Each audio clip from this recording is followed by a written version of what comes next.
one of the travesties of society, and the reason that, in my opinion, that society is falling apart, and if you don't believe that society is falling apart, then I think you live on a different planet, is the dissolution of the family, particularly the Christian family, where God is the head, the husband is the next in the hierarchy, and the wife is the next in the line. And I know that that's not PC to say, because everybody wants to talk about equality. I don't believe in equality as it is traditionally. Let me rephrase that. I don't believe in equality as it is currently defined.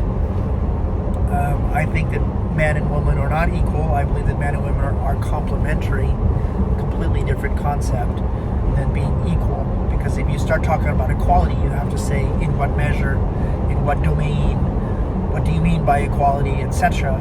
I think that women and men are both suited for each other and meant to complement each other, not to be at odds with one another. And this is just one of the ways that Satan, in my view, has attacked the family.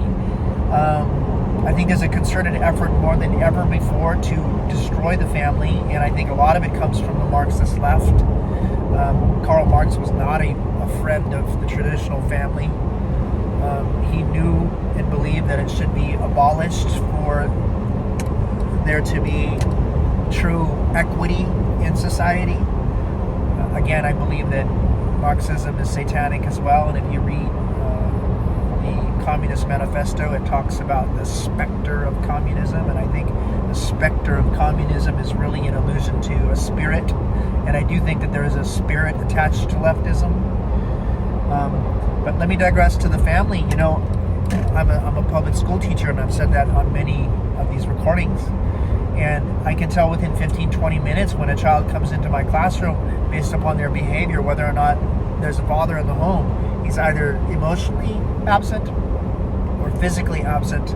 And you can see that right away, because during those impressionable years, and I would say anywhere from 4 to 9 at the maximum, maybe even 7, and in those impressionable years, boys, they test the boundaries. And if there's not a father there to say, hey, this is too far, this is acceptable, this is not acceptable, and I'm telling you this because I love you, and if a boy doesn't trust a male figure to let them, guide them, limit them, and I don't mean control necessarily, I mean limit their decisions to decisions that are relegated to healthy behavior, then by the time the child gets to be in their teens, they're rebellious. Sometimes they're violent.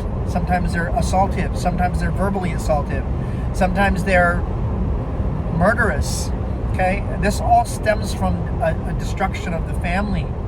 If you look at the African American demographic, 58% of the murders in this country, not all crime, the murders, are committed by African Americans who compose roughly I think the statistics are around 20% of the population. Why is that? Well, a racist will say, well, because they're black. It has nothing to do with race. It has to do with the destruction of the family. It has to do with the absence of the father. When there's no father in the home, there's no limits, okay?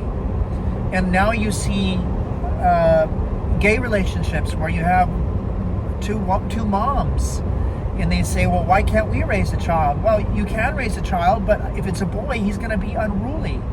You're not going to be able to control this kid when he's in his late teens, because there's no father there to step in. There's no father there to limit it. That is all by divine design.